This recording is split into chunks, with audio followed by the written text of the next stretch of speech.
মন্ত্রপাঠ এটি একটি দারুণ জিনিস। তো মন্ত্রপাঠের কিন্তু অপার গুণ আছে।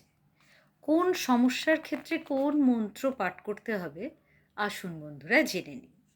প্রথমত হচ্ছে, যখন আমাদের ঘুমের সমস্যা হয় তখন আমরা কী মন্ত্র পাঠ করব?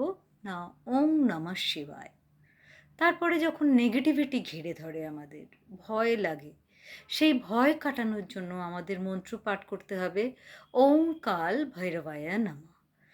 তারপরে হচ্ছে কাজে বাধা এলে, নানা কাজে বাধা আসছে, কিছুতেই কাজ হচ্ছে না, তখন কি মন্ত্র পাঠ করতে হবে? না, ওং হনুমতে নমঃ। তারপরে যখন মন খারাপ লাগে, ভীষণ মন খারাপ লাগে, উদাসীন লাগে, হতাশ লাগে, তখন মন্ত্রটা হচ্ছে ওং হাং বজ্র বজ্র বজ্র স্বাহা। যখন অর্থকষ্ট আসে, সবচেয়ে কষ্টের দিন, অর্থকষ্টের মতো কষ্ট আর কিচ্ছু নেই, সেই অর্থকষ্ট যখন আমাদের চেপে ধরে, সেই সময় যে মন্ত্রটা পাঠ করতে হবে সেটা হলো ওং শ্রী নমঃ লক্ষ্মী। তো এই মন্ত্রগুলো পাঠ করলে আমাদের অনেক সমস্যার সমাধান আমরা করতে পারি।